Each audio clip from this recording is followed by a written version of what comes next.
Eagles Entertainment. With the 21st pick in the NFL Draft, the Philadelphia Eagles select. You're listening to the Journey to the Draft podcast.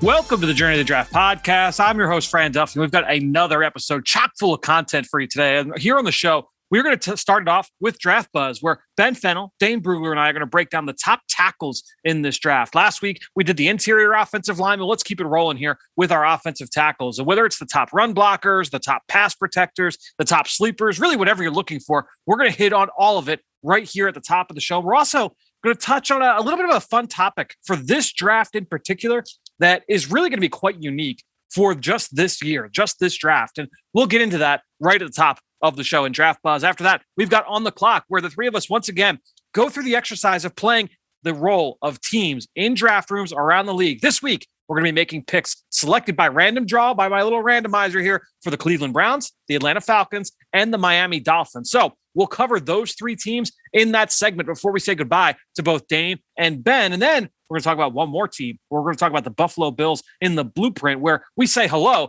to Sal Capaccio, who covers this Bills team very closely up in Buffalo. And he's going to take us through the strategy of Brandon Beane and the Bills when it comes to the NFL draft. What tendencies and strategies have they shown over the years with who they target? We'll hit on all of that in Sal in that segment before we wrap the show up with Draft Mailbag, where we've got a couple of Eagles-focused questions from you at home, covering two different positions on each side of the ball.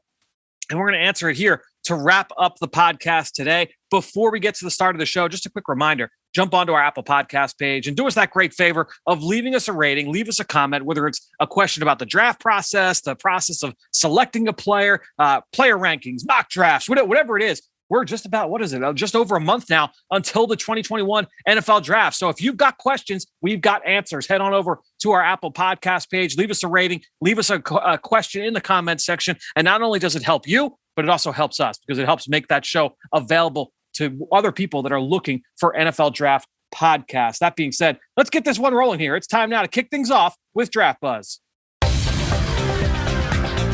Now it's time for Draft Buzz. All right, well, let's get things rolling here as I welcome in Ben Fennell, Dane Brugler. Guys, we are, like I said, we're just over a month away from the 2021 NFL Draft. Excited to kind of get things going here with you. A little bit of an interesting kind of take that I've got. I was thinking about this as we're seeing these pro day workouts come in, guys. And, obviously it's that time of year. There's all the numbers are bouncing around. We didn't have the combine, so everybody's really hanging on every single number that comes through from all of these workouts. And some of these guys were combine invites and some of them weren't, right? So you're trying to get through a mess of who are the guys that are worthwhile in terms of taking a look at. I really personally feel that we're going to have, and I've talked about this with both of you guys separately, is we're going to have a record low in terms of amount of non-combine invites that are drafted. If I had to guess, I think the Senior Bowl will have 100% of their players drafted this year. I just feel like with the lack of exposures to players, all these guys that get that extra exposure, all that extra information that's shared with teams, that's just going to benefit them and really kind of increase their chances of being selected. So with that in mind, I feel like what is that profile of a guy that's not good, that was not invited to the combine, but is going to hear their names called, right? I just feel like that's kind of an interesting look into this class. Dane, do you feel like there's these guys are going to kind of have some share some qualities in terms of what they bring to the table? Well, I think the main thing is just you have to be clean. And what I mean by that is guys with character concerns or coming off major injury. It's going to be tough for those guys. But players who check the boxes, size, athleticism, special teams background, guys that were in the program that they come from, they were reliable guys. And so if the coaches vouch for them, if they've got a track record of being versatile and what they offer, if you have a clean resume, you got a chance.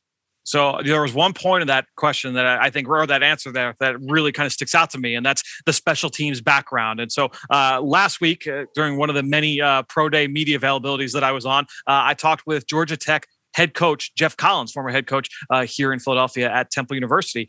And I asked Coach, because he's got a couple guys that were not invited to the combine that tested pretty well, and they actually had a couple guys last year that kind of fell in that same boat, but that stuck with NFL teams. And so I asked him, What goes into that? What are some of the things that he preaches that have really helped these guys stick? Here's that answer right here. Hey, Coach, how's it going? So, you talked about Jalen and what he can do, what he's done for you on special teams. And when you have a receiver who obviously, he came in different kind of offensive scheme early in his career.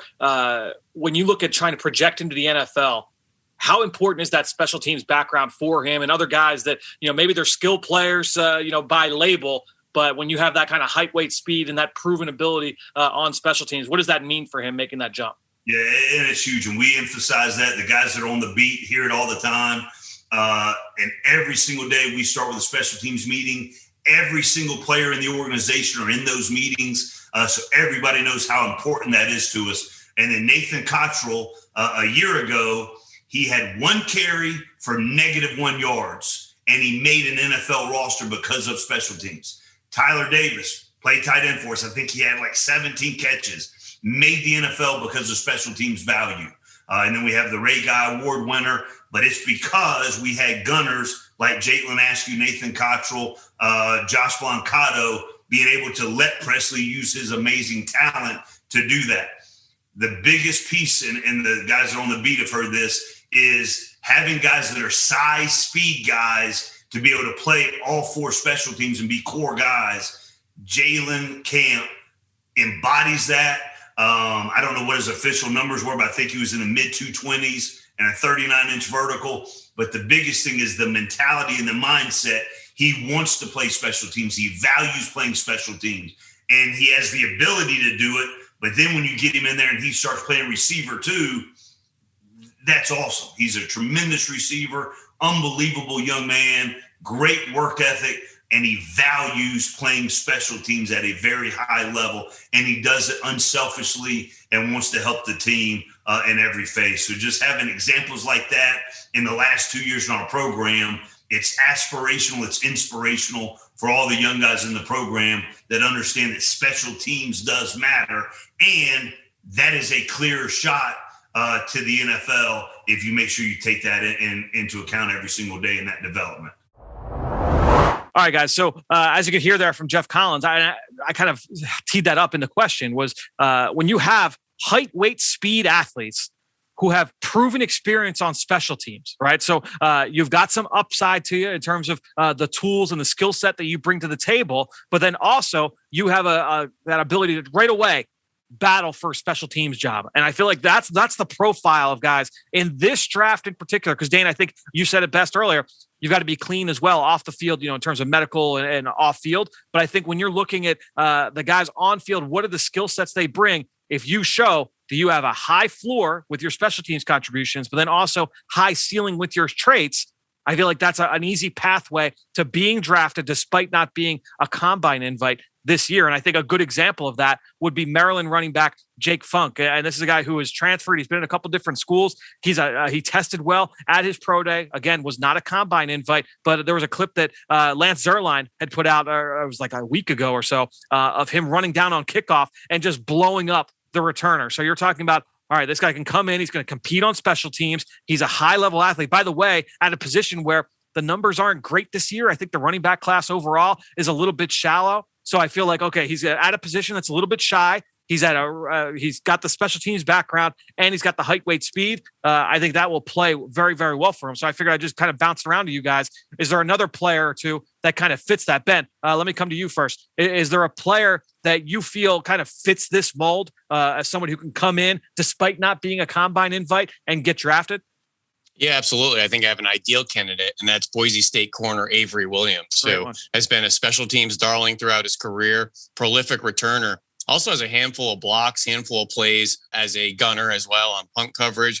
But this is a 4-year starter on defense, over 2,500 snaps, experienced, versatile, playing left corner, right corner, nickel, variety of schemes, press man, bail, some zone stuff, special teams, stalwart. He's checking all the boxes of a guy you want to fill out the back end of your roster with. And also a guy that's shown up on the freak list for his, weightlifting, prowess. So this is a strong kid, an explosive kid, a productive kid. an experienced kid.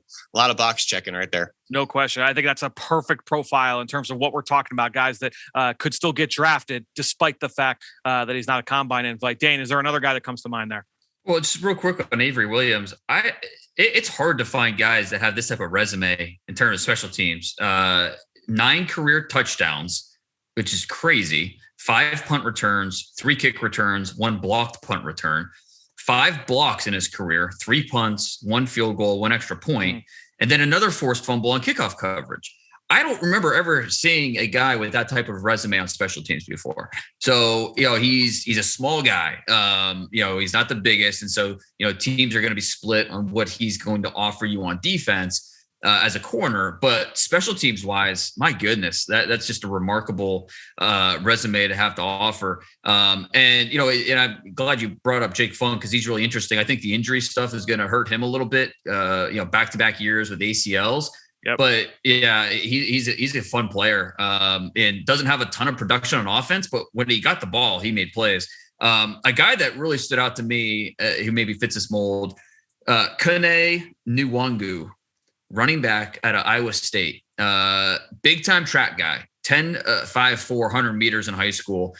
He has the record at Iowa State for kick return yardage average, 26.9. He's third in Big 12 history in kick return yardage. Size, speed, the coaches rave about him, the type of player that he is. He's got a shot. So I think he's another guy that fits the bill. I'm going to be honest. I don't believe he is on my list of players. So you're adding new names for me as we get close to April. I don't like it, but I do like the suggestion there. Obviously, a player that we talked about there with Coach was Jalen Camp, the Georgia Tech wide receiver, who's 6'3", over 200 pounds, and really explosive athlete, straight line guy. Another guy that was on the freak list, 2-year starter on special teams. So again, we're talking about all these kind of guys and the kind of impact that they can bring. Now, really quick, Fran. Before we put Avery Williams to bed. Yeah, I'm as stunned about him not getting a combine invite as anybody in the last 3 years, if I had to put it out there. This is a guy that's already virtually met with a bunch of teams. It's been out there publicly. It's also been reported through some insiders. So he's a guy NFL teams have been on and still not get an invite. And just to comment on his frame, he's listed at 5'9", 195, has pushed over 200 a couple years at Boise. This is kind of a thick core guy. This is a guy that is a tough guy. This isn't some 5'9", 175 nickel. I think he has pretty good size, pretty good toughness, and just to put a cap to it, as stunned as anybody that he didn't get the invite. Yep, that's fair. On Jalen Camp, he killed his workout. Yep.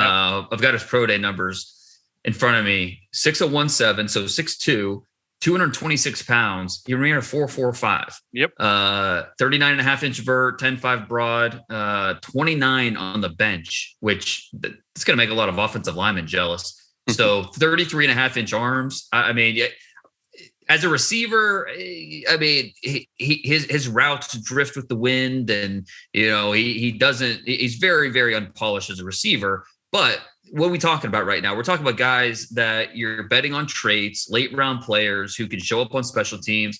Jalen Camp's a great example. Yeah, I thought his Florida State tape was pretty good. I'm turning him into a Quincy Enunwa type of guy. Maybe an H-back, win over the middle of the field. He's 6'2", 225 with pretty good hands, good athleticism.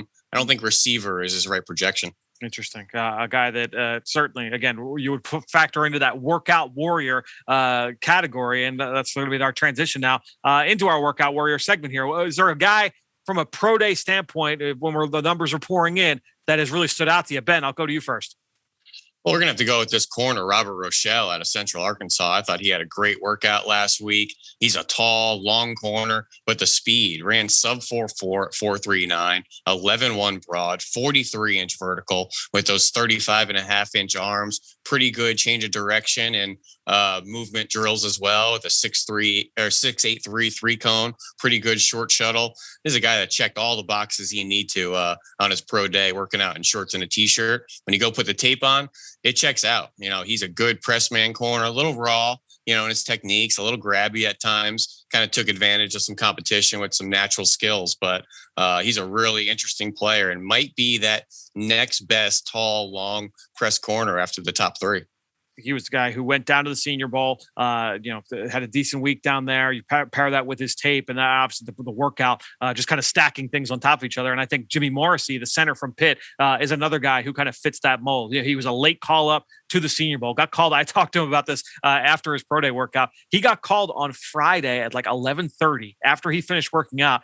Jim Nagy got on the phone with him and was like, hey, we really liked you throughout the process. We're really sorry that we couldn't invite you until now, but we've had some injuries, some backouts. Like, can you make it down here? And he was at Pensacola. It's an hour away. He packed his bag. He went down. He got there that afternoon, met with, I think it was the Panthers that he met with, and they gave him his playbook and off he went, and he played in the game the next morning. So not only that, looked pretty good in the game. I went through the tape, so to see a guy handle that kind of adversity, I thought was impressive. Then he goes to the pro day. The two big drills for interior offensive linemen that everybody's worried about from an athletic standpoint.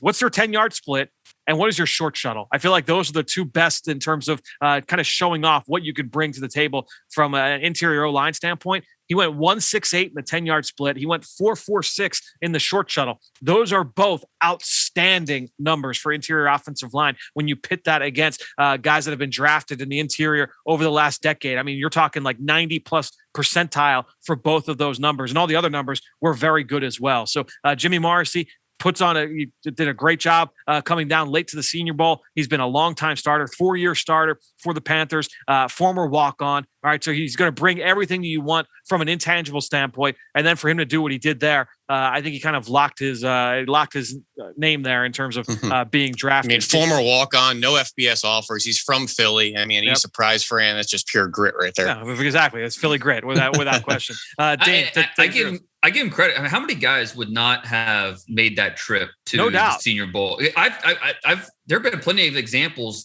of guys that have been late call-ups to the Senior Bowl, like maybe that week or even a week before, and have said, you know what, no thanks, because they were so jaded, they didn't get it, and they weren't part of that first wave, and you don't think that highly of me, and they have a negative approach to it. Where you have a guy like Jimmy Morrissey, who was the opposite. He sees the positive here. He's, I get a chance. It's not that you didn't like me enough to bring me down before. Yep. It's I have a chance to go prove myself, even if I don't have a lot of time to practice and get ready and all that. So there was the Wisconsin linebacker who was with the Eagles.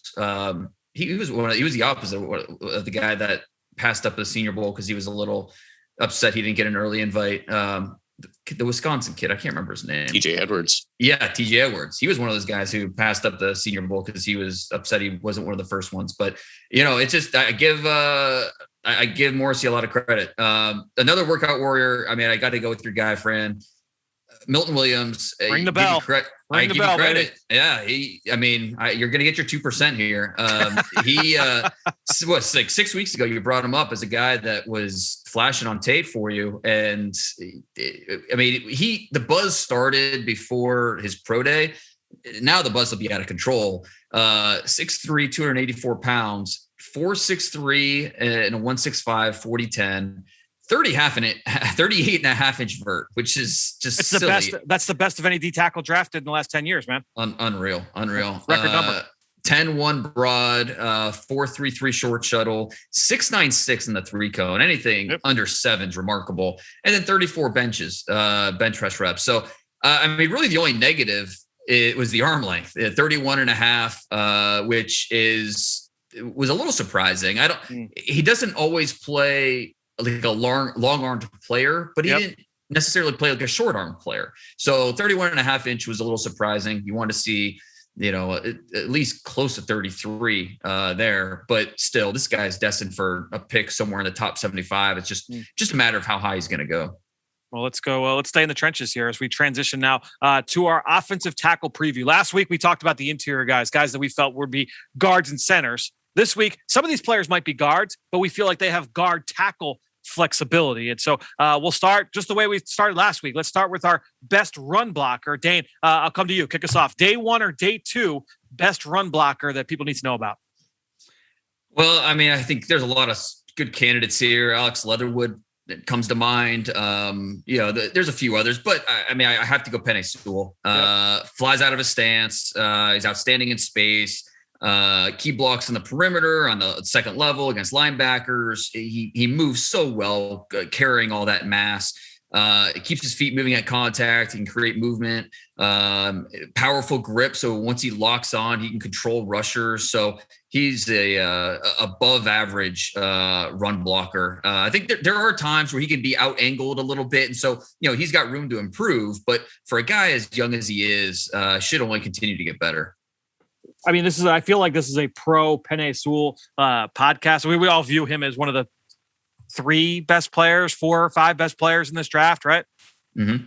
And I think that's not goes without saying. I feel like he's a little bit polarizing. That there are some people that are like good player, not necessarily great player, still room to grow. But when you consider everything that he's done, everything he's put on film, he's never not taken a snap as a teenager. The guy's been 19 years old was the last time he stepped on the field. So the sky is the ceiling, as people like to say, for this kid. This guy's really, really high upside. Let's go now to mine, and I'm going to go with another player that I feel, look, this guy's going to go a little bit higher, I think, than people feel. And that's Tevin Jenkins, the offensive lineman from Oklahoma State. He's got experience at both tackle spots. I think he could be an all-pro guard as well. I think when you look at Jenkins, his power stands up on film.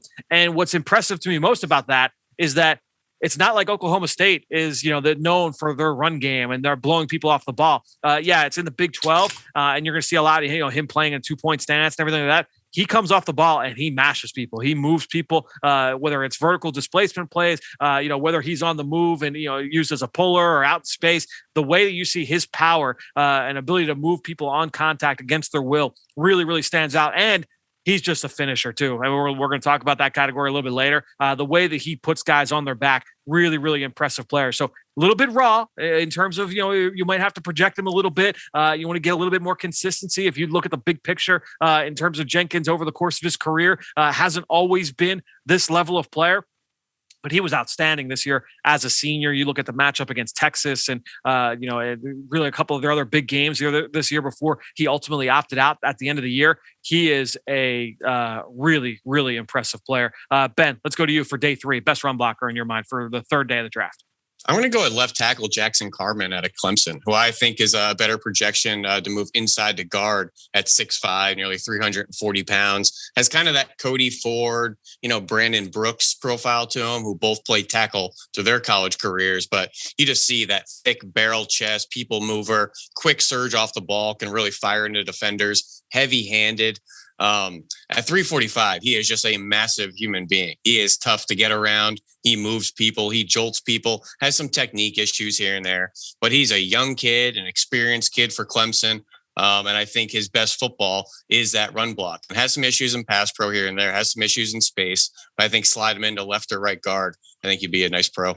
I was just going to ask you if you felt like he'd be a better fit at tackle or guard. And I think some people will ding him on the arm length. So I know his arm length came in a little bit short at the pro day, but I think guard's a nice spot. Same thing with the Missouri right tackle, Larry Borum, similar type of profile prospect, the big barrel chest guy, more of a run blocking type, not really great in space, but for the right scheme, a kind of a power scheme type of offense. I agree. So Jackson Carman, he goes to Clemson, starts from day 1 as a freshman. And the same could be said about the guy I want to bring up for my best pass protector, day 1 or day 2.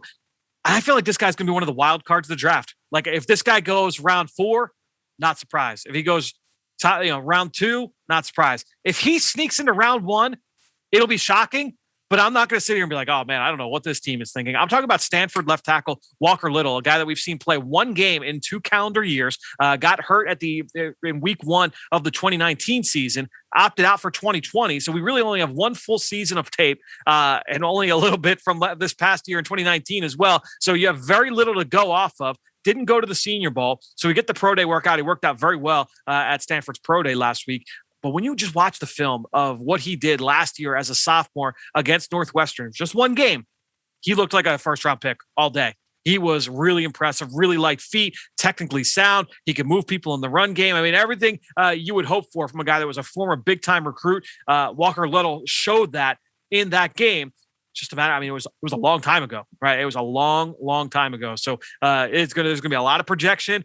There's going to, I think if you do take him high, there's going to be a little bit of uneasiness in the draft room would be my guess, guys. But Walker Little, a fascinating player. I can't wait to see where he ends up. Like, he's one of the more interesting storylines in this class. Ben, who's another guy? Best pass protector, day one or day two in this group? Well, I'll take the low-hanging fruit here, and we'll go with Penei Sewell. I just think he has adequate athleticism, bend, flexibility, length to be a elite pass protector. Very calm, square pass sets with good bend, good posture, eyes up, always able to see second-level blitzers and stunts because of that posture. Has the foot quickness and athleticism to run the arc against speed, can react to inside moves. All those boxes you're checking, in pass protection. Has some technique stuff in the run game and firing out of the blocks. I think we can clean up. Pass protection, he's as good as it gets. Dane, we talked about Penei Sewell earlier. You talked about from a run block standpoint. Let's go to yours now for day three pass protector. I'm going to go with Florida Stone Forsythe here. Good one. Interesting. Yeah. Well, about a month ago, our buddy Lance Zierlein brought him up on our Prospects to Pros podcast, and I hadn't done him yet. And so when I finally got around to him, I was pretty impressed. He's massive, but he doesn't move like a slug or a statue. He's got that wide base. He's got enough range in his kick slide where he can stay square. He uses his length to keep rushers at bay. His upright posture it hurts his ability to quickly recover, but he's got a natural feel for controlling his body and pass protection. So I graded him as a 4th-round pick, and it's primarily due to his pass rush skills. He's a pretty good player.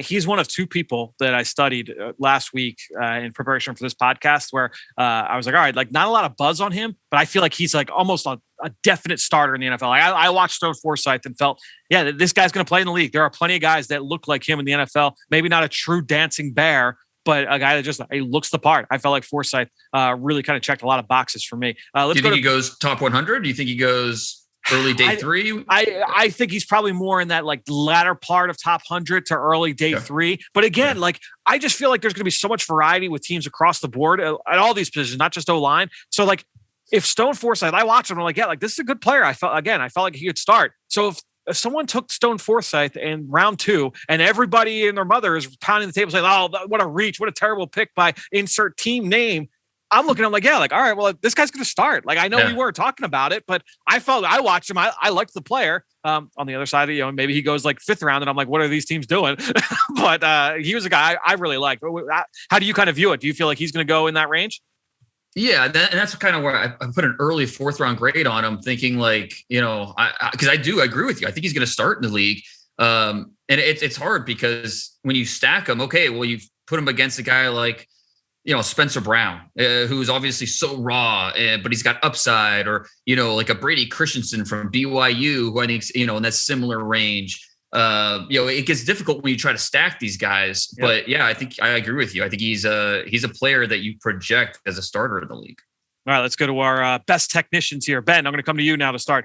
Day 1 or day 2, offensive tackle, best technician. Who's a guy that comes to mind for you?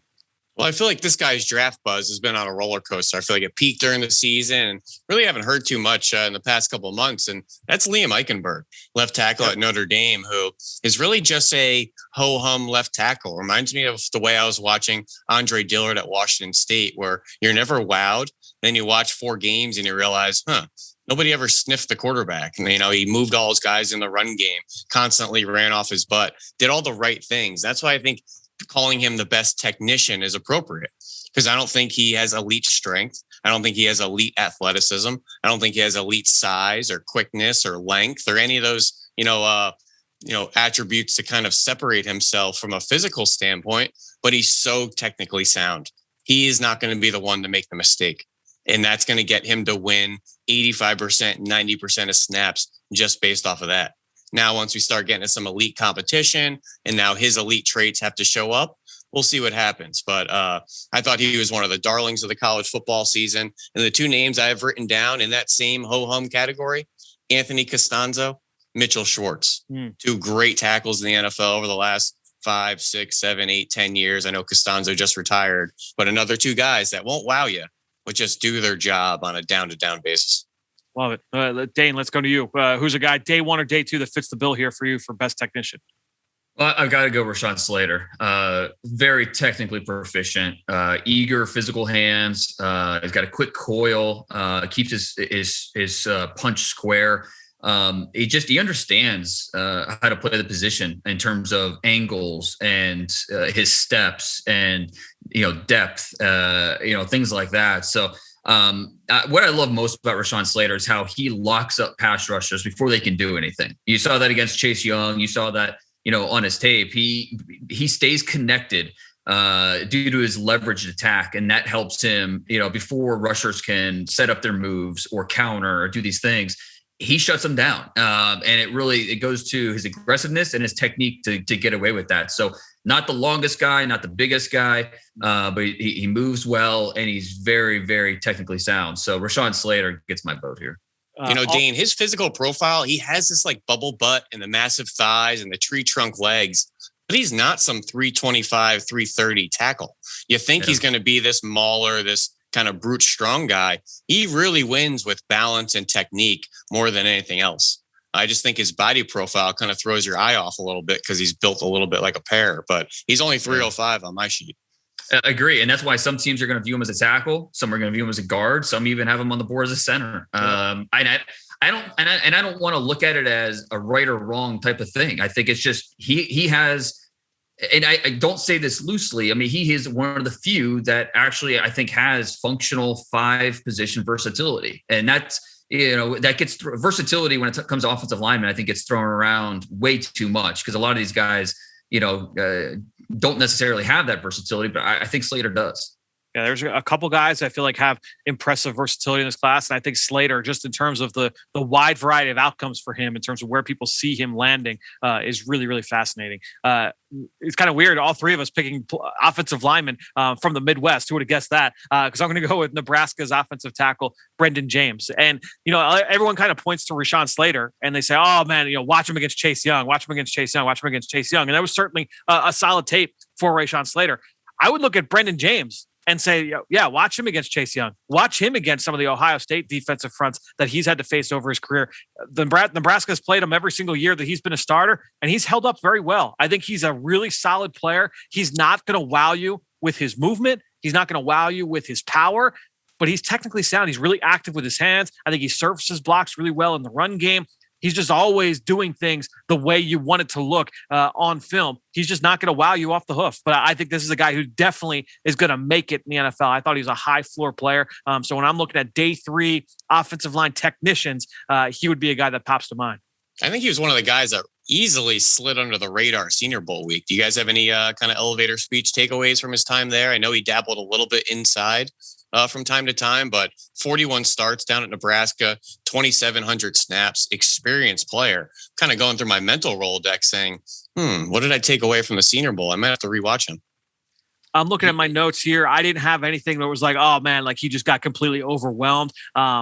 There were a couple of reps where he played at left tackle where I thought he struggled. I thought he was better over on the right side over the course of the week of practice, but I don't have anything strong one way or the other going back through my notes, just taking a glance at it.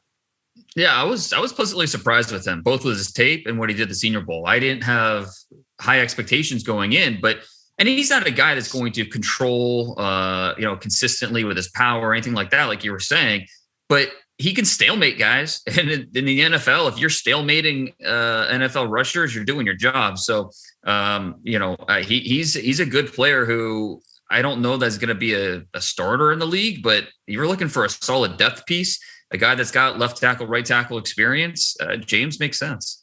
Along the offensive line, everybody's always looking for the toughness and the finish element of their game. How do they finish blocks? And so we're going to talk about our best finishers here. Day 1 or day 2? Dane, who's a guy in the first couple rounds do you feel best fits this category?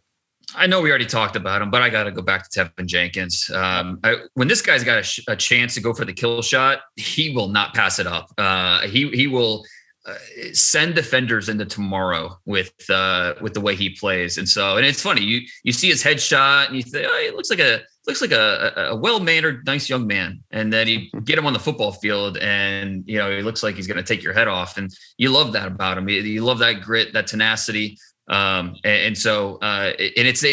doesn't sacrifice his balance to do it. He's very measured with how he attacks, but uniquely powerful and just a consistent finisher with how he plays the game. I'm gonna go with Elijah Vera-Tucker from USC. We haven't talked about him yet. I think he's one of our, as a collective group, one of our favorite blockers in this draft. Whether it's at tackle, whether it's guard, he's played both spots over the course of his career down there with the Trojans, and I love his ability to finish blocks in the run game and in the pass game. He is not a passive pass protector. He is always looking for work. He is always trying to drive defenders to the ground. Really fun player, 6'4", 315. So a little bit on the shorter side if you're looking at him as a tackle, but this is a young player, 2-year starter, a little bit of a projection because he's coming from the air raid offense, just in terms of the uniqueness, in terms of the way they play along the line. But he has got really strong hands. He has got strength in terms of his ability to hold up against bull rushers, and that versatility is going to serve him well. I know we all like Elijah Vera-Tucker, and I think in terms of finishing, he's one of the best in this draft. Ben, let's come to you for day 3 guy. 2 guys that I have in the same bucket here on day 3 as kind of developmental tackles. I think they're about a year or 2 away, but what they bring is length, great athletic pedigree, and this nasty edge. And that's Deontay Smith out of East Carolina and James Hudson out of Cincinnati. Both guys are a little raw, a little inexperienced, but they are massive tackles with great feet. And at the end of the day, have a nasty play temperament. And I can always work with a guy like that. I think they're maybe a year or 2 away from starting, but I think someone's going to get them in the 4th, 5th round and never look back. Oh gosh, that'd be a steal. I'd be shocked if either one fell out of top 100. I mean, they're good players. I think you might be right about not being immediate starters. Right. Yep. There's just so much ability with both of them. And I mean, I think you're right about the traits, but also the finishing too. It's a big part of what they do. I feel like there was a lot of buzz about Hudson in particular, Senior Bowl week, in terms of him maybe sneaking into the top 50 even. I agree with you, Ben, in that they are not ready-made out of the box. Deontay Smith only played, he's like Walker Little. He only played 1 game, but it was just this past year, whereas Little, you got to go back to 2019. But Smith only played 1 game this year, but both guys, light feet, finisher mentality. They've got length, impressive prospects that some people would view as sleepers. And that's going to be our next category here as we get close to wrapping this up. Ben, who's your top sleeper in this class, regardless of round or value in terms of draft day? Well, my top sleeper is going to be Brady Christensen, left tackle at BYU, only because Zach Wilson has sucked every ounce of buzz out of any other prospect from that roster. So they have a couple guys on the offensive line. We've talked about Tristan Hodge, Shannon Herring, but Brady Christensen at left tackle, I think is an outstanding player and is going to be a great pro, 3-year starter. Anyone that runs any sort of wide zone, outside zone scheme, I think he's going to be outstanding. Really good quickness, athleticism, a little bit in the undersized kind of Ezra Cleveland ballpark, a little sub 300 there, but he's a reliable pass protector and is going to be a great zone offensive lineman for somebody. Dane, let's go to you. I'm going to go with a really interesting player at a UMass, Larnell Coleman.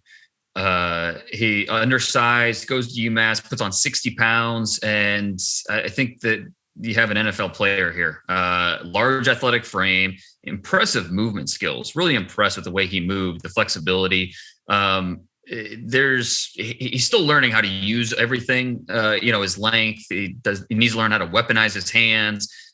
His weight transfer can be inconsistent. So still very raw in several areas, a guy that's not ready to see NFL action. But his issues are mostly coachable. The size is there, the athleticism is there, the character's there. So to me, he is the ideal developmental tackle for a patient coaching staff, a guy that you can get in the late rounds. Well, Dane, you've gone and pissed me off because that's now 2 players that you've mentioned so far on the pod that were not on my list. So now you just added work onto my plate before we get to draft day. Thank you. I'm going to go with the guy here. Yeah, exactly. Guys, I'm sitting by myself in my basement. That's where I have to watch film these days. And I'm watching Tommy Doyle, the tackle from Miami, Ohio last week.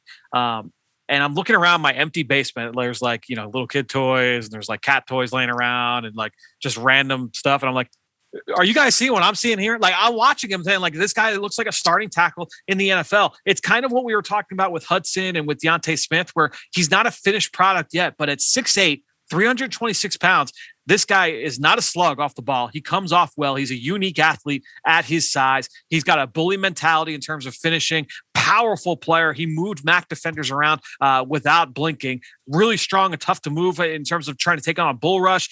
He's got things to clean up from a technical standpoint, no question. But this kid's athletic. He's got great size. He's got experience playing left tackle and right tackle.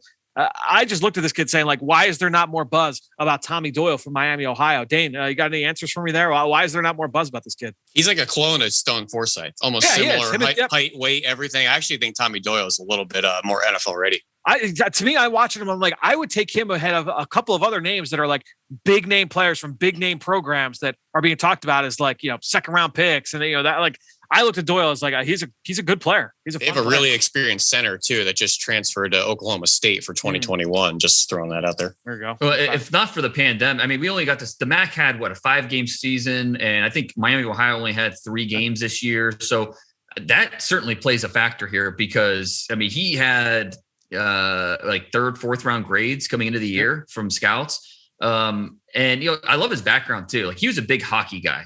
Growing up in Minnesota, big time hockey player. He didn't really play football a lot until high school.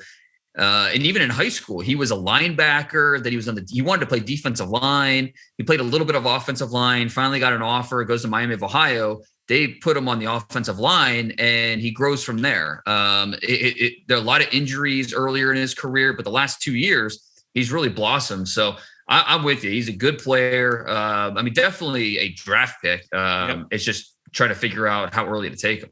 Some of these really tall guys are tough to fill out their lower half. Spencer Brown has been going through that. Tommy Doyle is 6'8", 325, and his pants are like baggy on his butt. He just has no bend, no anchor, but he's so strong, so big in the upper half, he could kind of keep rushers at bay. Might be a problem at the next level, but Jared Veld here has survived the same way, so we'll see. That's a good one. Let's go down to our player comps to wrap up this tackle group. Dane, I'll come to you first. Brandon Thorne, our good buddy, he and I were trading notes on some of these offensive line prospects, and he mentioned Eric Flowers for Jackson Carman, and I love that. So Brandon, I'm stealing your comp here, but I'm mentioning your name, so you still get credit.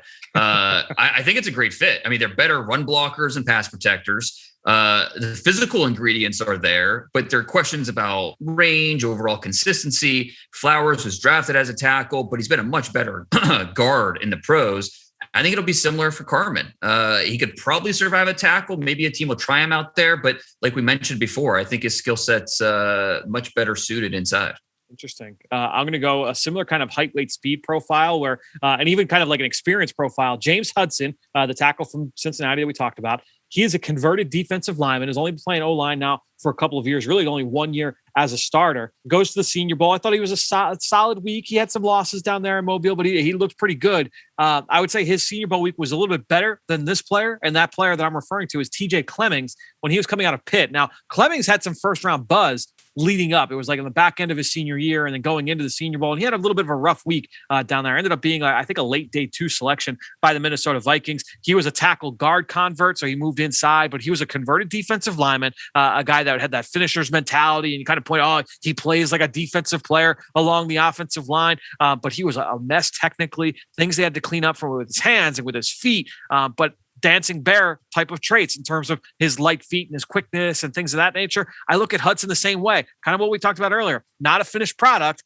but upside. And I looked at TJ Clemmings in a similar vein when he was coming out. He did not quite meet that upside. Doesn't mean that Hudson can't, but I think similar kind of career arcs up to this point in their career. Ben, take us home here. Yeah, 2 quick ones. Deontay Smith, East Carolina, kind of a raw player, undersized, easy comp to Matt Pert at UConn, who I think ended up going to the Giants in round 3 or 4 last year, if I'm not mistaken, which was a little early, but very athletic prospects. And Tevin Jenkins has been a tough one to find an appropriate comp for. Reminds me a lot of Brian Bulaga out of Iowa, where just their physical profile looks like a refrigerator wearing cleats. They're not going to be athletic. They're not going to be able to run the arc on speed. And they have no problems with anything athletic or movement wise. So a guy that may not have the physical profile, may not have that angular frame that we all want in everybody seemingly these days, but he gets the job done. He's strong. He's tough. He's athletic. Just may not look the part off the cuff. I like it. All right, guys. Well, we've talked about a bunch of players now, but we're going to talk about a few more here in our next segment. Let's play the little GM here On the Clock. on the clock. All right, guys, let's kick things off here with Dane. As you are now going to play the role of the Miami Dolphins, and if you guys are longtime listeners, you know the rules by now. If you're new, here's what we do. We have a randomizer set up to select randomly random NFL team, random NFL position, and then a random part of the draft. So Dane gets a first-round selection here, and we're going to call it not the third overall pick, but with their second pick in round one, Miami Dolphins with a defensive lineman. And when I put this into the randomizer, that gave me the flexibility to go defensive tackle or edge. So with a flexible front, you get some flexibility here, Dane, in telling us what you're looking for. Defensive line, round one, Miami Dolphins. All right, so our defense, we utilize both even and odd fronts. We're looking for pass rushers. We want guys that can set a stout edge, but guys that can get after the quarterback. And maybe we're looking for guys that are not role specific, guys that can reduce inside. They can play on either side of the tackle, provide a little bit of juice off the edge that we're looking for. So regardless of the angle, the pass rush angle, they can win. So 23rd pick overall, what options are we looking at? So I will play the role of the scouting staff for Miami, and we've talked about this here on the show in the past. It's a big school operation, height, weight, speed operation, and I'm look. They took Raekwon Davis. We took Raekwon Davis last year out of Alabama.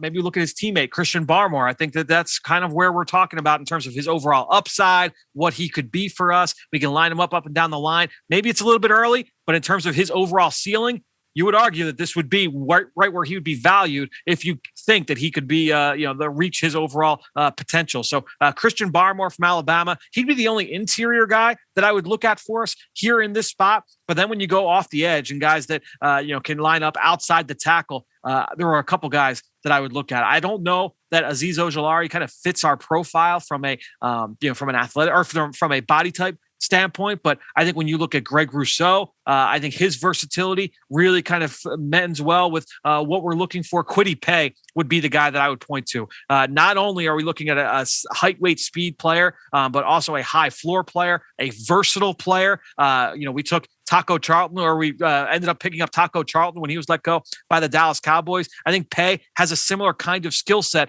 but to the next level that Taco brings. I'm going to take a look at Kwity Paye. I think that for us, the value makes sense. The height, weight, speed profile makes sense. The versatility makes sense. I think that he makes connects a lot of dots for us here, checks a lot of boxes for us here at the Miami Dolphins. Ben, you will play the role of the coaching staff. Who would fit well for you? Well, I would love to get somebody in that front seven with a little more explosiveness, a little more athleticism, a little bit looser. We were a top 10 team last year in sacks, QB hits, pressure. We're a decent run defense front. This is not a production need. It's more of a personnel need. The big thing going into 2021 is I want to dial back the blitzing a little bit. We blitzed the fifth most in the league last year, the most defensive backs. We played tons of dime, tons of dollar. I want to dial that back just a little bit because we gave up too many explosive plays out the back end. I want more production from our front. Our edges right now, we have Emmanuel Ogbah. We just got rid of Shaq Lawson and Van Ginkel.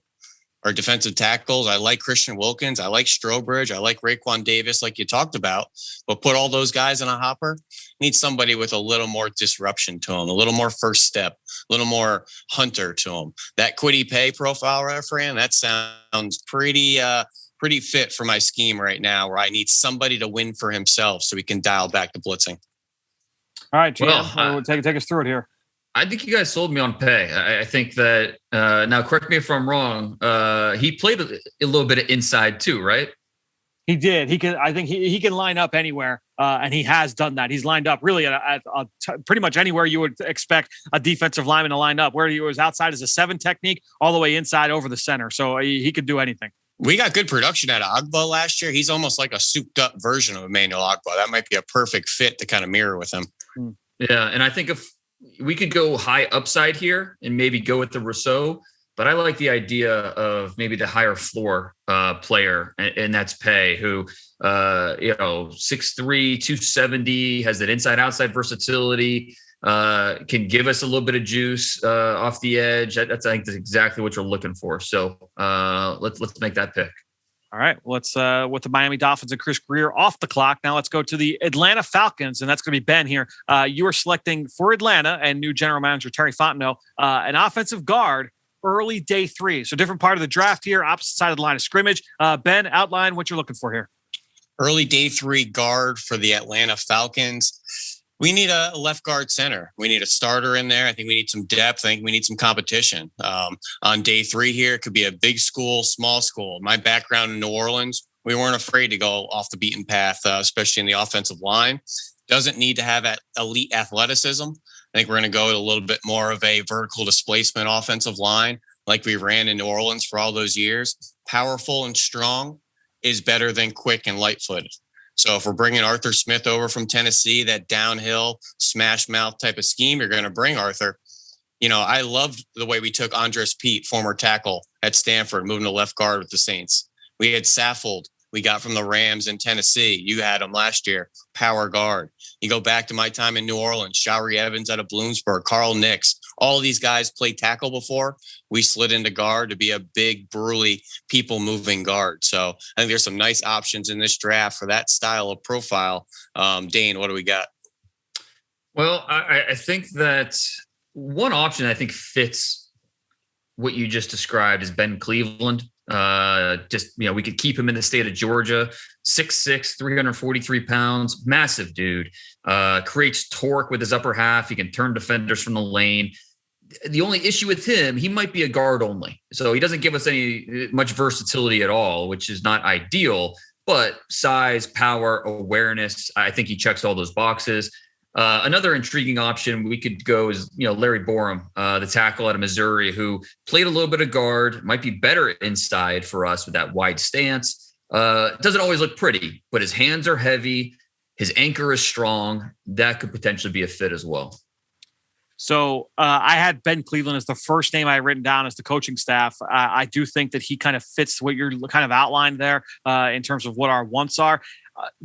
Dane kind of mentioned he might be only guard only, and he's only played on the right side. So if we are looking for somebody to compete on the left side, we'd have to move somebody else, or we're going to have to project him kind of flipping everything and going over to the other side line of scrimmage. He's only been on the right side over the course of his career. Deontay Brown from Alabama would be another guy that, if he's there early day 3, I think makes sense for us. He does have experience, both guard spots, so he could play both right-handed and left-handed for us. And there's not much to say. You turn the film on for 20 plays and you could see his ability to move people at the point of attack. If we aren't afraid to go off the beaten path, I feel like David Moore from Grambling does kind of fit what we're looking for. And he's got a multidimensional skill set. I mean, he's a finisher in terms of his ability to move people in the run game. He's not quite, there's a little bit of untapped power there. I don't know that he's right where he needs to be from a technical standpoint, but the kid's athletic and he's a try-hard blocker. So, and he's also got some versatility. I think you look at him, he's a guy that could potentially fit for us. And, if we do want to try and go into the small school ranks, like you mentioned, I think that he kind of fits. I've got a couple other names. Kendrick Green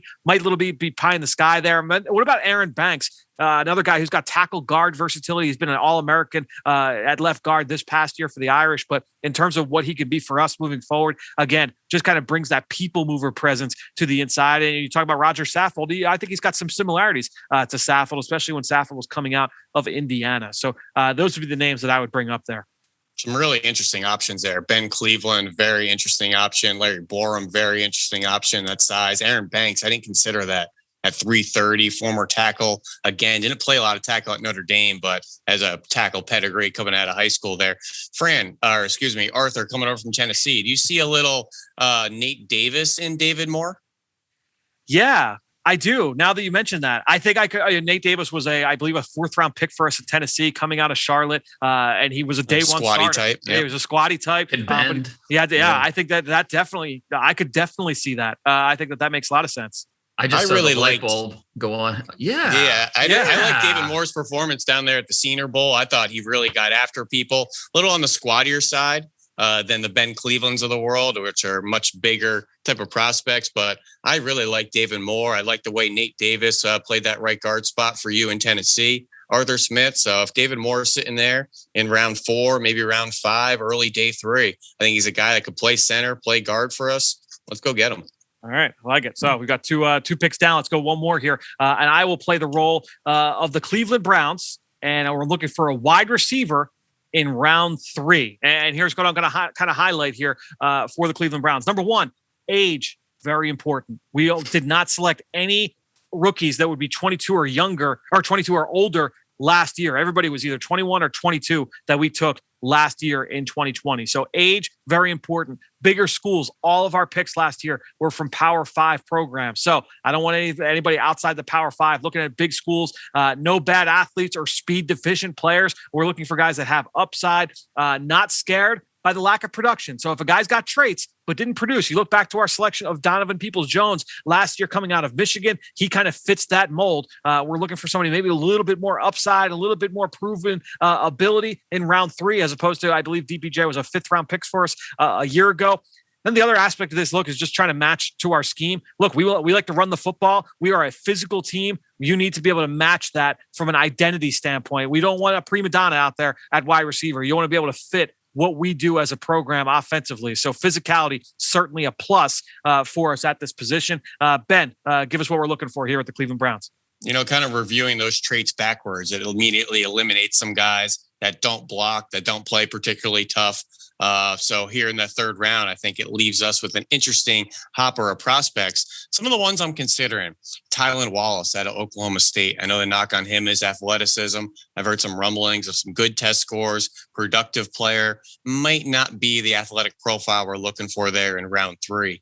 De'Ami Brown out of North Carolina, I think has a really good play temperament. They have to block for each other quite often on perimeter action at North Carolina, can win down the field, decent hands.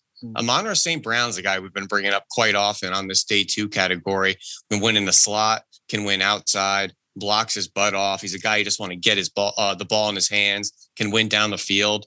And Simi Fehoko out of Stanford might be working his way into this day 2 category as guys in the past have, whether it's Chase Claypool, Miles Boykin. You see a 6'4" guy, 225, running 4.4s, 4.3s. That kind of makes you stop in your tracks. And I'm not sure we really have a profile of receiver like Fehoko on the roster. I like Donovan Peoples-Jones, obviously Jarvis Landry and Odell Beckham. Like a little bit more matchup, a little bit more size. And he's a guy who can contribute in special teams, contribute in the red zone. He's a physical player. He's a guy that might complement our existing room pretty well. All right, there's a couple names there that intrigue me for us. Dane, as the coaching staff, what do you got for us? Love me some Fehoko. I like that. It's funny because the first 2 names I thought of were the first 2 names you mentioned, Tylan Wallace, De'Ami Brown. And, looking at our offense, the way we like to do things, we want guys that can win downfield, but more importantly, they're going to be reliable. When you look at our offense with Baker Mayfield, we need guys that can work the middle of the field, that can create those little pockets of separation that Baker can hit. And Tylan Wallace, he's really intriguing because he can do that a little bit. And, Baker's going to throw up some contested balls, and Tylan Wallace can go up and come down with them. So he fits a lot of what, the criteria with the age, with the school. He was productive. We know that. So Tylan Wallace certainly stands out as a guy that, play personality wise, compete wise, skill wise in the 3rd round. I really like the value there. I'm going to be honest.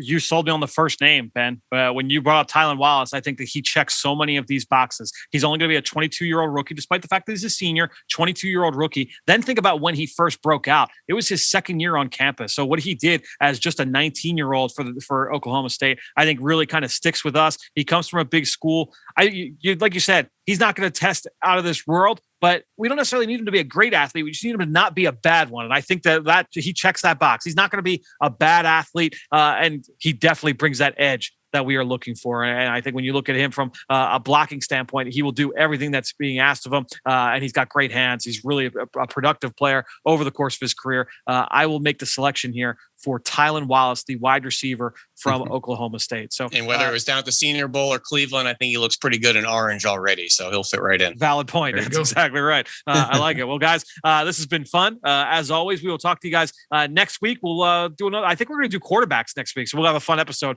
Nobody cares about quarterbacks. Yeah, everybody just breezes by it.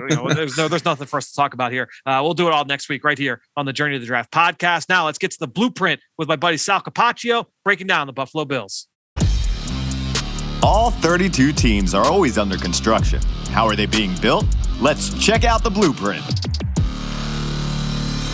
Well, excited to welcome in here to the Blueprint here on the Journey to the Draft podcast, the guy who knows this Buffalo Bills team inside and out. He is the Buffalo Bills beat and sideline reporter, Sal Capaccio. Sal, thanks so much for joining us here on Journey to the Draft. I'm fine. I'm glad you finally asked, man. I've been an admirer of your work from afar, and I know we've tried to hook up a couple of times in the past, so I'm glad we were able to do it today. No question, man. Well, let's just jump right into that. Obviously, Brandon Beane, I feel like, is hailed as one of the more impressive general managers in this league right now. And so wanted to kind of pick your brain in terms of what you've seen, just in a little bit of a small sample size so far with him in the NFL draft. And we'll start right at the top. What are some trends that you've seen? We'll hit on three here that you've seen from Brandon Beane during his time in Buffalo. What would be number one for you?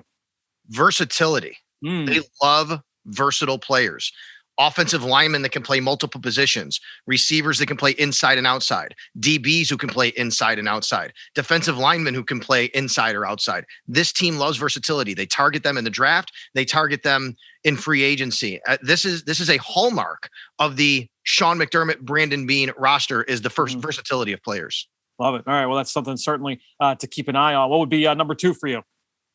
Players with high floors. You know, I don't think they go for the high ceilings as much as the high floors. Now, of course, Josh Allen, you need a franchise quarterback. And they admittedly said, we're taking a swing. Like, this is the guy. Like, if you don't have a franchise quarterback, you don't have one. But generally, it's players with higher floors. You don't see a lot of guys. They've missed, of course, on some players. But the guys they've missed on haven't been, oh, that's a real risk pick. It just didn't work out. Most of the players that they bring into this organization are guys that, when they walk in, they're going to be good football players. They know what they're getting, character-wise. It really matters to them as well. But I'll give an example, like a Dane Jackson last year. Dane Jackson, he's going to come in. He put in his time at Pitt, and he's going to walk on the field and give you a chance to actually put him on the NFL roster. It's not a guy that you're really basically saying this is a swing and miss. Risk, basically high risk, high reward. I would say same thing with Tremaine Edmonds, because he was so young. They felt this is a higher floor guy. He might never get to be Ray Lewis, but he's a high floor guy. Yeah, I think there's a bunch of guys, both sides of the ball, that you could certainly point to that fit that. Levi Wallace would be another one. Obviously, he was undrafted, but kind of fits that mold. A bunch of guys that they've acquired over the years certainly fit that prototype. What would be the third one for you? Well, I think they've transitioned. I would say this, if you had asked me this a year ago, year and a half, I would say experience at the college level. I think they've transitioned away from that a little more as they've filled their roster in, and they don't need that as much. I think they wanted guys who've played ball at the highest of levels, who've had wins under their belts, who've had games under their belts. I don't think they have to do that anymore. But one thing that's always going to stand out, and maybe this is number one, actually, they always bring up Bills DNA. I mean, they're looking for a certain type of player. They want to bring players in this organization who everything about their life is football, basically, who really care about football. Sure, of course, faith, family, all that stuff we talk about, but they want to make sure they bring people that playing football at the highest of level is super important to them.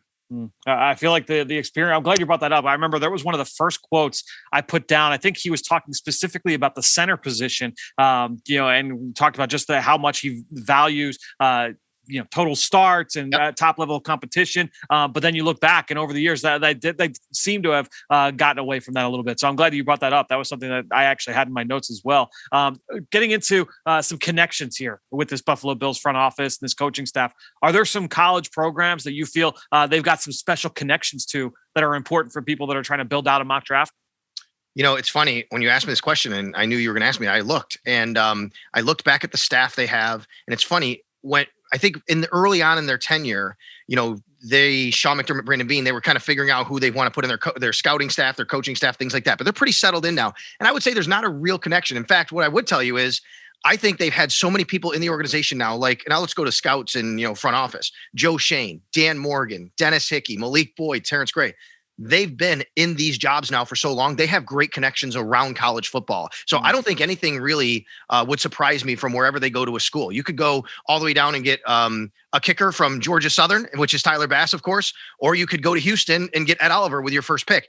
So I wouldn't say there's specific connections anymore. I think really it's the communication between all the schools, because they really do have a really good experienced front office staff together now. Yeah, it's like you said, they've brought in a lot of guys over the last couple of years that have been mainstays with that program. They haven't been really poached all that often. What would you say, looking at this team now in this offseason, are the three biggest needs for this franchise as we get into the spring. Obviously, we're a few days into free agency now at this point, but where we stand right now as of this recording, what do you see as the three biggest needs for this team? The Bills need to bridge the gap between them and the Kansas City Chiefs. They've won the division. Teams like the Patriots and Dolphins are trying to catch the Bills. The Bills are trying to catch the Kansas City Chiefs. And to beat the Kansas City Chiefs, I think two things stood out in the AFC Championship game. And number one, and then going into the Super Bowl and how to beat the Chiefs, getting pressure with the front four. The Bills haven't been able to do that. They need an edge rusher. They need more of a presence with their front four. They did select A.J. Epinesa last year with their first pick, which was in the second round. And Fran, he was 280 at Iowa. They asked him to lose weight. He went down to 260. It actually was a little bit too late for them. He wasn't even active the first week. But, now he'll have a full offseason. So I think the question is, what do they think about a guy like that? What can he do, with a full off season, get on the field? Is he an answer there? But overall, even though Jerry Hughes is still a good player, Jerry Hughes, 33 years old, Mario Addison, 34 years old, A.J. Epinesa is never going to be a double-digit sack guy. They need a true guy. That's why they were in on J.J. Watt, somebody who everybody's thinking about in every play that could get after the quarterback. That's number one. I think the other thing that really showed up is the speed on offense. Now, when I say that, the Bills are not a slow offensive team. Right. But they're not the Kansas City Chiefs. And I think they really showed that they need more speed on offense, whether that's out of the backfield or, I don't care if the guy has an RB or a WR attached to his name. They need guys who are playmakers, who you get the ball to them and they can make things happen. Devin Singletary and Zach Moss are fine running backs. They're not home run hitters. They need home run hitters. They need guys who can take it to the house. Right now, the way to take it to the house is Josh Allen throwing over the top of everybody. Basically, that's the way they do it. And then finally, I would say they need a little more depth on the offensive line. It was great for them to go and sign John Feliciano and Darrell Williams. It was nice that their offensive line is pretty much intact. They did that's why they tendered Ike Butker. I was surprised, $2.1 million for Ike Butker, but I think that just shows they really want to make sure that they have a little more depth on the offensive line. Last year, what they thought was their starting five offensive line never played a single snap together, actually.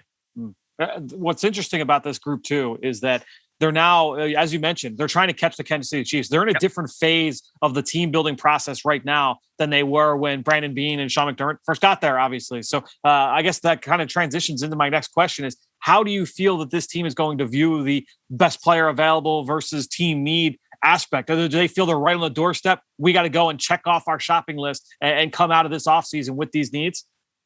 The Bills are always best player available. Now, granted, as you know, there's always a caveat. If there's a guy that's slightly ahead and he's not as much of a need as the guy slightly below, they'll do that. They will not reach, though. The Bills will not reach. That is against their draft philosophy. What they're trying to do here in Buffalo, and I think you really see this by the moves they've made this offseason, the Bills aren't just trying to bridge the gap to win the Super Bowl, this year. They're trying to sustain long-term success. They want to be the new Patriots. They want to be what maybe people think are the new Chiefs. You look ahead. I just did a little bit of projection the other day. I was looking at a chart. The Bills have very few guys who are going to be free agents next year. Now, Josh Allen and Tremaine Edmonds, 50-year option, but assuming that they're going to pick them up. Jerry Hughes, Taron Johnson, one or two more guys. Otherwise, this group is intact for 2 more years. And in a large part, Fran, they're intact for 3 more years. So I think they just want to keep getting best player available because, as you know, it's a lot easier to replace guys who become free agents if you picked a guy who suddenly becomes into his own. So, they'll look at some of the needs they have. I don't think it's specific position. I think it's more like, can this guy rush the passer? Is this guy fast? All the traits we talked about, but they will not reach for a specific need. Interesting. They're one of the teams. That's why I wanted to bring you on. They're one of the teams that I'm really interested to see how they approach the rest of this offseason, considering how close they are and the jumps that they made this past year in 2020. Let's get into some players now. Is there a guy or two that are being mocked to the Bills that just makes sense? You just connect a lot of the dots that we've been talking about. So I would say not as much players. Like I've been kind of looking. What are some of the people mocking? I would say positions. Okay. I don't think the Bills are going to. Did you ask me that guys who do make sense or don't make sense? Guys that do make sense to start. Okay, yeah. I think Travis Etienne is interesting. Remember what we said a little while ago, right? A lot of people think Travis Etienne couldn't be in play. Now it's interesting. Yep. We're trying to read the tea leaves from Brandon Beane because he has basically said the struggles in the run game last year were not on the running backs. I don't think he also put it on the O-line. He's saying, I think what he's trying to tell us is we got to do a better job of being not as scheme heavy on the pass. We don't want to be a run first team, but we got to be better at preparing to be better in the run game. And I think that's what they want to do. However, you cannot ignore the fact that they need playmaking ability out of the backfield. And I think Travis Etienne would fit. Now, some people have said Najee Harris. As you know, I don't think that's quite as square peg round hole, maybe a little bit there with that. But I think Travis Etienne would be a guy that would fit there. I would say there's a few names thrown out there. but edge rusher near the bottom of the draft, whoever's kind of left in that spot at the bottom of the draft, I think would make some sense. I've seen different players mock there, and it depends too. You have to think about scheme fit. The Bills are not a 3-4. They're not going to take a guy who is really good without putting his hand in the dirt, but he can get to the quarterback. They want guys who can put their hand in the dirt. They play a lot of nickel.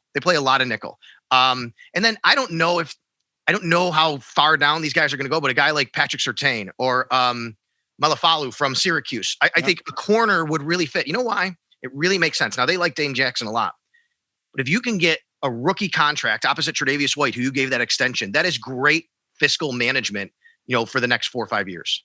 Yeah, I think that one certainly would make a lot of sense. I'm very, very intrigued. Like I said, do you think that they're worried about positional value? Like if it came to an ETN or a Najee Harris, do you think Brandon Beane is someone that would say, nah, we're not going to take a running back that high? I mean, he came up under Dave Gettleman, and Gettleman certainly does not share that philosophy. Is that something that you think Beane would share?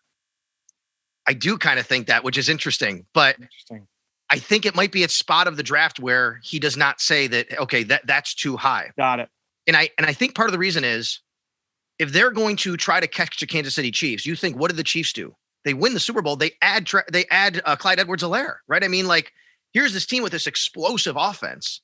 Even the year before, they have the MVP. They're throwing it around the yard. They get McCole Hardman, with their first pick. So I think that he looks at that and says, look, if the right guy is there to get us over the hump, I'll do it. But I generally agree. I do not think he thinks running back is of that positional value. What I would tell you is I'd be stunned if he ever paid for a running back. He wants guys on rookie contracts like Singletary, like Moss, maybe this year, because he's got to pay Josh Allen. And if you're going to be a heavy run team, 70-30 pass team, heavy pass team, you can't invest that kind of money in a running back. Do you feel like the fact that they have spent a day 2 pick on running back each of the past 2 years would scare them from taking another, or do you feel like that's still in the cards here? I think it's still in the cards. And the reason is because I think they like these guys. Yep, they did spend a day 2 pick. They like Devin Singletary. They like Zach Moss. These are not bad football players. I think there's just a little something missing, whatever it was from their home run capability. And I do think part of it's timing in the offense. I think that's something maybe that, he's alluding to when he's saying we got to be better in different areas. I think, maybe if you run the offense a little bit differently. When TJ Yeldon played, he actually did pretty well. He's more of a power guy. I wouldn't be surprised if they go a little bit more like that sometimes in the running game to help that out. So no, I don't think they're scared off because I think they got good returns on those guys. Now, on the inverse, is there a player or position that just doesn't make sense in your eyes in terms of positions that are being mocked to the Bills right now? Yeah, I mean, I've seen a couple with Zaven Collins, is how you say his name, the linebacker. And here's why. Most people were expecting Matt Milano to leave. The Bills only play 2 linebackers. Matt Milano's not leaving. He re-signed for 4 years. Now, does Tremaine Edmonds get the 5th-year option? I think that's a question now.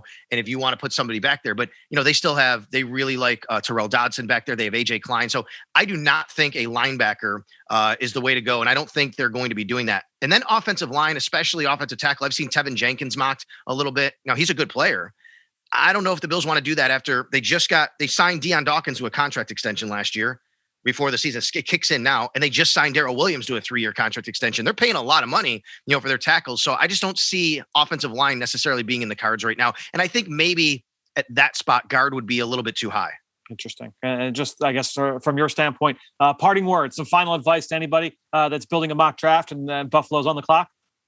Well, it is Brandon Beane. So I would say do not discount anything, including a trade up if you really like somebody, including trading for a player. I mean, this is what happened last year. Fran, we went into last offseason thinking they got to get a receiver. Everybody's mocking all these great receivers, T. Higgins, Justin Jefferson, all these guys. All of a sudden, March 16th at night, they traded for Stephon Diggs. They gave up their 1st-round pick. And Brandon Beane told us, and he's right. He said, we felt we were at the point now where we could do that. We would not have done that the last few years. We're at the point now. And I wonder, is he at the point now where he says, hey, Vikings, I'll give you my 1st-round pick for Daniel Hunter?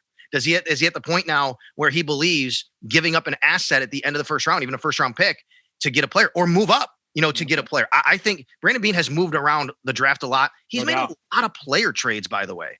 And I would not discount anything when talking about the Buffalo Bills in that regard. Yeah, I mean, just looking back, they traded up for Josh Allen. They traded up for Tremaine Edmonds. They traded up for Cody Ford. They traded up for Dawson Knox. When it comes to day 1, day 2, they've been very, very aggressive with going up and trying to get their guy. No doubt about it. And, I think one thing, people think about Brandon Beane and Sean McDermott. They both did come 4 years ago. The first draft was actually McDermott's. Right. The first draft. And you think about how good that draft has panned out now. you're familiar, obviously, down there at Temple with Deion Dawkins, how good, what he's been able to do. Tre'Davious White, Deion Dawkins, and Matt Milano. When do you see 3 guys like that really hit home runs in one draft? I mean, these are franchise kind of cornerstones at their positions. And that really was Sean McDermott and Doug Whaley and Jim Monos and those guys before Brandon Beane got here. And then Brandon Beane, his first draft, he trades those trades up to get Tremaine and Josh Allen. Yeah, it's certainly a fun team to be able to study. Sal, thanks so much for joining us here on the Journey to the Draft podcast. Talk about the Buffalo Bills. Stay safe, stay healthy. Hope to talk to you soon, man. Anytime, brother. Thank you. Now it's time to hear from you, the fans, in the Draft Mailbag. Well, awesome insight there from Sal. Hope you guys enjoyed that conversation. Let's get into a little bit of Eagles talk here, as we've got a couple of questions. We're going to, again, before we get started, just a quick reminder. If you can just do us that favor of just jumping onto our Apple Podcast page, leave us a rating, leave us a comment. If you've got a question, we will answer it here. We're going to get them all answered before we get to the draft. So if you've got a question, now's the time. And it could be about a mock draft. It could be about a specific player, stacking players against each other. If you want us to rank a certain position, or if you want to exactly do what these two fellas have done here today on the show, we're going to start things off with Bert2349, who left a 5-star review saying, thanks for breaking down my last mock draft. It was awesome. Love getting your insight on those players. I have another question, and I know the answer is that you need to get good players, period. But I do feel that the Eagles need to find a second-round outside corner in this year's draft. What kind of player is Jonathan Gannon, the new Eagles defense coordinator, looking for at corner? I went back, and over the past 10 years, the average number of corners taken prior to when we pick in the 3rd round is 8.8. So you round that up to 9. Assuming that the Eagles go offensive playmaker in the 1st round, who are some of the players that fit the mold of what Jonathan Gannon wants in a corner? And does that value meet the team's needs in the 2nd or 3rd round? Can we wait until the 3rd to get a starter that fits this new system? So, Bert, great question. And the reason why I say great question is that I love your process with trying to come up with that in terms of looking at the average number of corners that have been selected by that round. I promise you, NFL teams do that same kind of research. They have those same kinds of discussions when they're planning out their strategy heading into a draft. Yeah, you're always going to go best player. A lot of teams are going to go best player available. We're going to stick to the board and all that. But when it comes down to, hey, you know what? We've got 2 players that are graded very, very similarly. One is here at this position where that supply is going to dry up very, very fast. And the other, there is great depth. You're going to have those conversations, especially at a position like corner, because not only do those players go fast, you mentioned by early round 3, just under 10 players go every single year, but also it has the most players drafted of any position in the draft every single year, year over year. It's right around 30 guys get drafted at corner every year. Teams are always looking for that position. Now, just like every position, you can find starters up and down, and it all depends on what you're doing schematically. So I can't sit here in year 0 of Jonathan Gannon, right? Because we have not seen what this scheme looks like to say, hey, this is exactly what he wants, because he comes from 2 different systems. He comes from what they did under Matt Eberflus in Indianapolis. And by the way that they bring in corners, that's not going to be shaped just by Matt Eberflus and not just by the defensive backs coach, Jonathan Gannon, but also what Chris Ballard looks for, right? And what Frank Reich looks for, what the college scouting director looks for. All these guys are going to have input into what the prototype is going to look like at that position. So you're going to have that aspect of it. But then you go over to Minneapolis, to Minnesota, right? To the Vikings, and what exactly he had when he was out working under Mike Zimmer. That's going to be influenced by Rick Spielman, who's the general manager, right? All the other players, the owners there in terms of the draft process. Who are the other people that manage that process? And I think when you look at Jonathan Gannon, it's tough for us to say, hey, this is really what he's going to be looking for, and this is the skill set or the body type. It's just tough, right? So all we can do is try and project and try and guess. And I think when you're looking at this scheme, you can try and guess that you can try and project that it's probably going to be a little bit more zone heavy than what the Eagles did a year ago, or it was heavy man coverage. So you're going to say, all right, well, who are the corners that best kind of fit that? It depends. Are they going to play a lot of press? Are they going to play a lot of off? Are they going to mix guys in and out? Are guys going to play inside and outside? Are they going to have more defined roles? Is it going to be just left corner and just right corner? Are guys going to play field and boundary and mix and match? It makes it a very difficult conversation to try and project. But what we can do is talk about who are the corners that are going to be outside corners that are probably looking in that round 2 area. And I think right now, when you look at the cornerback board, and we've talked about this a little bit in recent weeks, we talked about a lot about the top corners in the draft, the guys that are likely first-round picks last week with Greg Cosell. Make sure you go check that segment out. It was the very last episode before this one. But I think if you start going into early round 2, one name that pops to mind right off the top is Syracuse corner Ifeatu Melifonwu, 6'3", 212 pounds, tested very well at his pro day the other day. Not only does, he's got great body type, 6'3", 212. I mentioned the testing scores. He goes to the Senior Bowl. I thought he had a solid week down there. I thought he just had really good film. I thought his film this past year as a junior was really impressive. I thought his game against Clemson and their talented pass offense was really impressive. He checks a lot of boxes from that standpoint. I thought he's a really instinctive player. Then you go to Tyson Campbell from Georgia, 6'1", just under 200 pounds. He came in at 193. This is a guy who runs like the wind. He's really physical. He's really competitive. So teams and defenses that prioritize that physical toughness at the cornerback spot, or really just throughout the entire defense, if that's the identity you're trying to build, Tyson Campbell might be your guy, right? And so you're starting looking around. Who are some of the other guys? Eric Stokes, more of a prototype press man corner. He's got great height and speed. He can turn and find the ball downfield. What are his instincts like in man? What is his toughness level like in terms of coming down and playing at the line of scrimmage? And you look at Aaron Robinson from Central Florida. Yeah, played mostly in the slot this past year, but he's got outside corner experience, and he's a guy that can line up in and out. And he's not just like some small-time recruit. He was also a big-time guy who started his career at Alabama and then transferred down to UCF. So a very talented corner. Those would be a couple names that I would start with. And Bert, like I said, great question, great way to kind of frame that discussion. Let's now get to our second question and our final one, and that's going to be from EBD88. Left a 5-star review saying, Fran, love the work and the insight you guys provide. Offensive line question for you. With the new Eagles scheme and with Jeff Stoutland staying on board, what do you see as the scheme fit for the offensive line moving forward? In years past, you'd think of more athletic, mobile offensive linemen who can pull and get to the second level, like what we've seen with Jason Kelsey and Lane Johnson. Do you think that the Eagles still target that same mold of mobile offensive line, or is there a potential fit for bigger road graders with heavier feet? And so EBD, I think when you look at the offensive line, one thing with Jeff Stout, they're going to be a multiple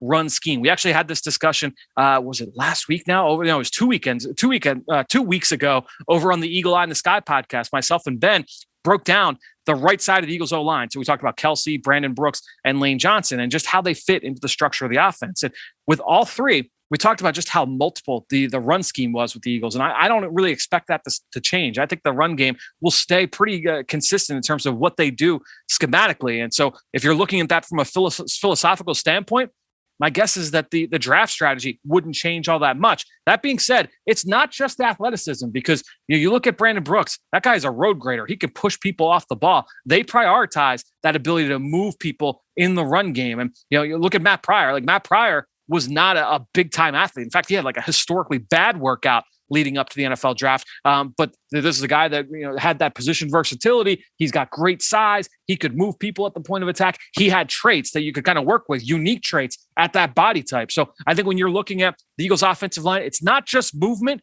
I think it's when you talk about that scheme with all the different things they ask their offensive linemen to do.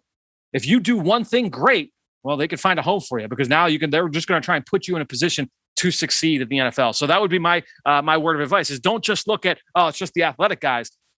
If you've got a great trait, if you've got one singular thing that you are great at, well, they'll find a room for it. They'll find a spot for you in this run game. So Bert, EBD, thanks so much. Great questions from both of you guys. Thanks so much for your support, for jumping onto our Apple Podcast page. Please, everybody, follow their lead. Jump on wherever you listen. Apple Podcasts, Stitcher, wherever. Leave a 5-star review, or if you think it's a 4 or 3-star, I'm not going to fault you for it. But leave us a review, leave us a rating. Thanks so much to everybody for your continued support of us here on the Journey to the Draft podcast. We'll talk to you later this week. In just over 3 years, Eagles Autism Foundation has raised millions of dollars for autism research and care. But this is about so much more than just fundraising. This is about making a transformational difference in the lives of those affected by autism. This is about bringing our community together. With inclusive, sensory-friendly events and accessible resources, we meet families where they need us most and where we can serve them best. Together, we're united in our mission to improve the lives of the autism community and to turn awareness into action. It's what we focus on, every day in every way.